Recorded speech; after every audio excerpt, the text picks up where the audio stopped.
Hello everybody, my name is Tim. I'm a Signal Integrity Application Scientist at Keysight Technologies. It took me 6 years, but I finally graduated from the Signal Integrity PhD program at University of Colorado in Boulder. A bonus tip, my advisor is Eric Bogatin. I'm happy to see everyone on the webinar today. Today, I'll be talking about optimizing the design cycle and empowering hardware engineers. Before we get started, I would like to get to know the audience a little bit. I am sending out a poll right now in a webinar platform to find out more on your roles in the design cycle. Now please participate and let's go. Well, thank you everybody for participating on the polls. From the results, I'm seeing mostly hardware engineers. Hey, you're in the right place. And a handful of SI specialists and also layout engineers. Welcome everybody.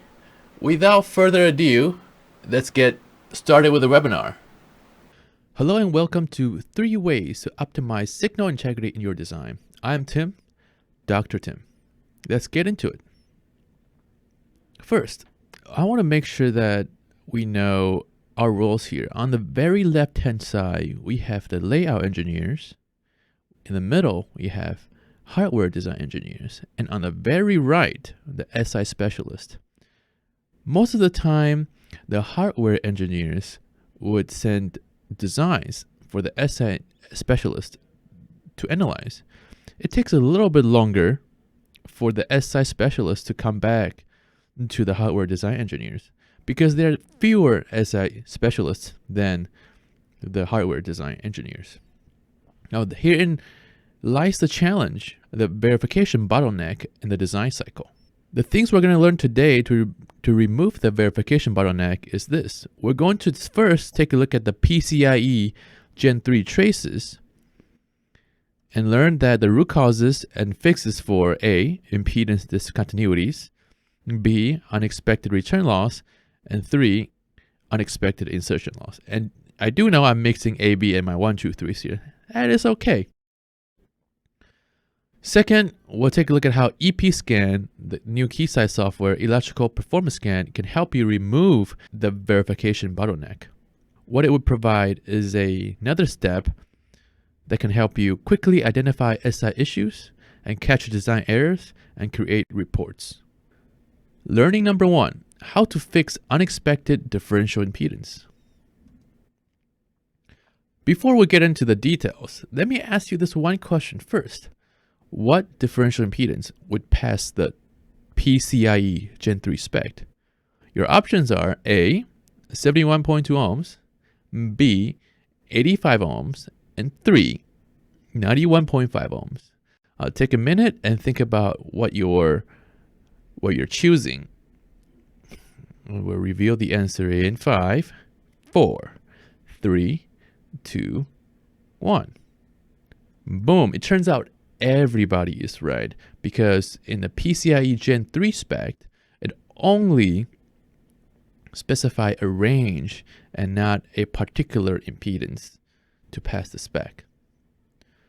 Now, if you look at 8 different traces here on the left, it would be silly to have different differential impedances for each one of these traces, wouldn't it? Right? So usually we have this one impedance to rule them all situation where in this case we have picked 91.5 ohms. Now let's jump into a quick demo to show how you can use EPScan to quickly identify this differential impedance in this 8 different PCIe differential pairs. Shown here is the mini PC board, and the same board in its layout form. We're going to simulate 8 pairs of PCIe traces and examine their differential impedance. I have set up a 2-minute timer on the top right-hand corner. I want to show that it takes less than 2 minutes to EPScan your design and gain signal integrity insights. I will start the timer now and click on EP-Scan. Right now, a license check is performed in the background. There is also a demo mode that does not require a license. We will click on a new project to import our ODB++ file. To keep it real, I include the folder navigation time. As we click on Create, EP-Scan is importing the 16-layer board. EP-Scan is going through the 16 conductor layers and putting dielectrics in between them. Once it's done, a substrate editor appears. Now let me adjust the window size so it's easier to see. Since I know the net names of the diff pairs, I will search here. There are 8 traces from TX0 to TX7. I will select the traces to analyze. Once selected, the nets can be sent to a test plan. Now we'll apply an impedance specification to all traces. There's a list of built-in specifications like the PCIe standards. You can also create your own. After assigning the spec, we're ready to run the simulation. With less than 40 seconds to go, we will kick off the simulation. We should expect 91.5 ohm as the differential impedance. Here comes the impedance results. It's mostly consistent with what we expect. There's one different differential impedance. In less than 2 minutes, we have EP-scanned 8 different differential pairs, and we found an unexpected differential impedance. Here is a summary of what we have done. In the demo, we imported a board, look at the PCIe Gen 3 traces, all 8 of them, and found that one of the differential impedance is higher than the rest. Now, before we know how to fix it, we need to find the root cause. Here are the parameters that impact the differential impedance. On the left, we can see their trace width, W in mils, units, trace spacing, S_mils, substrate height, H_mils, and the dielectric constant. Shown here are 2 equations that governs the differential impedance. If we zoom in over here, we can take a look at the relationship. For example, if we have a higher substrate height, differential impedance is going to be higher. On the other hand, if we have a smaller width, the differential impedance would be higher. In the same way, if we have a smaller dielectric constant, the differential impedance would also be higher. If you increase the spacing, then the differential impedance is going to increase. Here is a summary of what we have discussed for record-keeping purposes. To decrease the already higher Z, we need to A, increase the trace width and decrease the spacing. Here's a summary. Now let's take a look at what the result says. On the impedance side, if we narrow the trace width, it will be a higher differential impedance, which means a wider trace width will get us from 104 ohms to 91.5. On the spacing side, if we decrease the spacing, make the spacing narrower, we will also decrease the differential impedance. Now we're done with learning 1. Let's go straight to learning number 2. Okay, learning number 2, how to fix unexpected STD1. Since this is a frequency domain idea, I want to take a step back and take a look at transmission line effects and for higher frequencies. Shown here is on the left transmitter, on the right receiver. The length of this trace is about 3.25 inches. Now at 12 gigahertz, the wavelength is about 500 mils, which I have demonstrated here in the middle. Now I calculated meticulously and found it to be about in the middle, right there. This tells us there'll be some voltage and current variation throughout that trace and throughout the entire channel. Second, if we lower the frequency a little bit more to 1.2 gigahertz. The wavelength is now 5 inches. It spans across the trace. That's 3.25 inches. What this is telling us is that voltage and current variation exists in the span of the physical length at higher frequency. That means there are going to be transmission effects. Now, going to lower frequencies. If we have 1.2 kilohertz, the wavelength is 7.8 miles. That is going to be longer than this page. But there's going to be no voltage or current variation in the span of this physical length. Now, how does what we learn translate into STD11, the return loss? Well, what is STD11? Well, in short, it is what is reflected back to port 1 when I send a signal from port 1. The DD stands for differential signal coming back when you send a differential signal going in. Now, what do we expect for STD11? There are fewer choices. There's one, 0 dB. That means everything is reflected back. And there is the minus 30 dB. That tells us very little is reflected back. And finally, it's what we expect.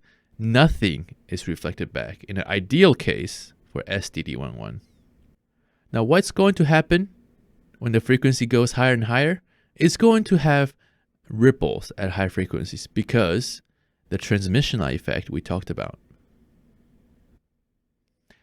Now let's take a look at a quick demo of return loss and when it's unexpected. Just like before, we have a layout of the mini PC. However, this example has a different signal integrity problem. Since we know how to create a project, I am going straight to the test plan setup. In the previous demo, we selected the nets one by one and assigned them to the test plan. This time, I will import a saved test plan with the net names and spec set up. Importing test plans will save you a lot of time and save you from heartaches if you have many nets to run regularly. Here they are, all set up and ready to go. Let's run the simulation. We would expect all the STD11 to look similar and has a large negative dB value at the low frequency. Wait a minute, there is one STD11 that is different. Let's see which net has the problem. It looks like TX0 diff pair has a problem. Knowing the issue on the TX0 net, we can go to the problem area. Here's our problem, a disconnected net. Here's a recap of the demo. We look at STD11 and found something unexpected. We have 0 dB at low frequencies. That means something is getting reflected back altogether. We found the root cause from the layout that there is a unconnected net right there. Now let's go to learning number 3, how to fix unexpected STD21. Now I know you're thinking, hey Tim, what is STD21?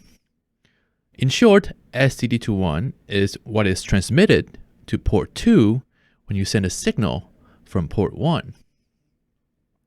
There are different choices that can happen in STD21. The first choice is 0 dB STD21. That means everything is transmitted at low frequency. And then another choice is large negative dB value. That means nothing is transmitted in STD21. What we expect is 0 dB because, as we discussed, at the low frequency, interconnects are transparent. So we would expect everything to be transmitted at low frequency. Now let's take a look at a demo of where STD21 is not 0 dB at low frequency. Something unexpected is happening. Previously, we looked at the STD11 for the disconnected net. Now we will see the STD21 of the disconnected net. We expect the disconnected net to have a large negative dB value for STD21. Sure enough, there it is. There is our large negative dB. Here is a recap of the demo for unexpected STD21. We found out that, wow, there is something happening in the unconnected nets we've seen before. If we looked at STD11, it's 0 dB because everything was reflected. If we look at STD21, we have large negative dB value. That means none of it is transmitted to the other side. So the same way we will fix STD11, we will fix STD21. We will simply connect the traces. Before we leave and summarize what we have learned today, I want to take a look at what's going to happen as the frequency goes up higher and higher for STD21. The rule of thumb to apply here is 0.1 dB per inch per gigahertz. That means when the frequency keeps going up higher and higher, we should expect a linear curve like this. Finally, here is the summary. This is a $1 million slide. First, we took a look at the impedance profile with a differential pair and decided that, well, if we're going to decrease the differential impedance, we're going to make the trace width wider and we're going to make the spacing narrower, assuming that they are coupled. After that, we took a look at this problematic layout where there is traces disconnected. We'll figure out what to expect for STD11 and STD21. Overall, we have highlighted how Electrical Performance Scan, EP Scan, can empower the hardware engineers and help you gain more insights, increase productivity, and reduce your time to market. Thank you. Thank you everyone for joining the webinar today. I believe EP Scan will optimize the design cycle and help the design team reduce time to market. The slides and resources will be available to download. If you have any further questions, you can reach me at tim.wang-lee@keysight.com right here. I'm looking forward to hearing from you. Bye.